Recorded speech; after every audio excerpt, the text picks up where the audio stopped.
Iraq's seed industry, going back to the agricultural aspect. Before 2003, they had a well-functioning, centrally controlled seed industry that had developed over the years a rich seed variety for almost every variation of wheat in the world today. And the farmers in Iraq accomplished this by saving their seeds and sharing them and replanting them. Well, after 2003, that system was destroyed. The research and seed production facilities had significantly deteriorated, also by years of sanctions as well as looting. They had a national seed bank that had seeds dating back thousands of years since the early farmers.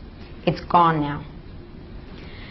And now the supplies of seed demand are supplying only 4%, and that's back in 2005.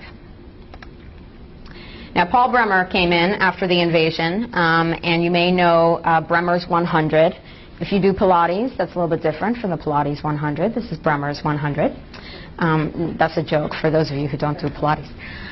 His first 100 orders, which were decreed, and no elected Iraqi government that comes after Bremer has the power to alter them, which is apparently the foundation of a democracy in someone's book, not the dictionary. Anyway, Order 81 is important because it affected the agriculture in Iraq, and it's got a legal name: Patent Industrial Design, Undisclosed Information, Integrated Circuits, and Plant Variety Law. Well, through all the legalese, basically what Order 81 says is that farmers shall be prohibited from reusing seeds of protected varieties or any variety mentioned in items 1 and 2 of paragraph C, blah, blah, blah. So basically what it says is Iraqi farmers are not allowed to save seeds. They are not allowed to share seeds, no sharing, and they are not allowed to replant harvested seeds. Now, why would Paul Bremer do this? Well, let me tell you a little bit about Monsanto. Monsanto has Terminator seeds, genetically engineered seeds that, as you probably know, produce plants that do not make seeds, which makes farmers dependent on the corporation for seeds every year. Now, Monsanto and Dow Chemical and the Cargill Corporation, they all have an interest here because they're all manufacturing either the seeds or the chemicals to treat those plants with. And they need a place, a laboratory, if you will, to try out their new toys.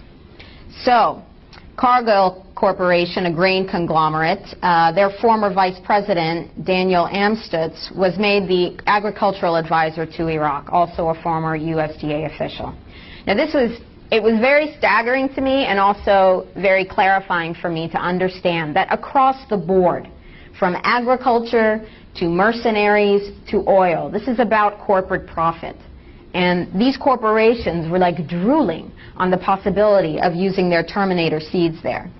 Iraq becomes the laboratory for genetically modified wheat. They gave Iraqi farmers 6 types of wheat to grow, only 6. 3 of them are for wheat for pasta. Iraqis don't eat pasta. So a population that is starving to death is given seeds to make half of their production for exports. And who's going to make money off of that? Not Iraqis. They are the guinea pigs in this experiment. And despite the food insecurity that is at heightened, desperate levels today, the food rationing system that started back in 1990 is due to be terminated next month. That's thanks to the influence of the World Bank and the IMF. This means starvation, which pushes people to be more dependent on any crumbs that the corporations hand to them.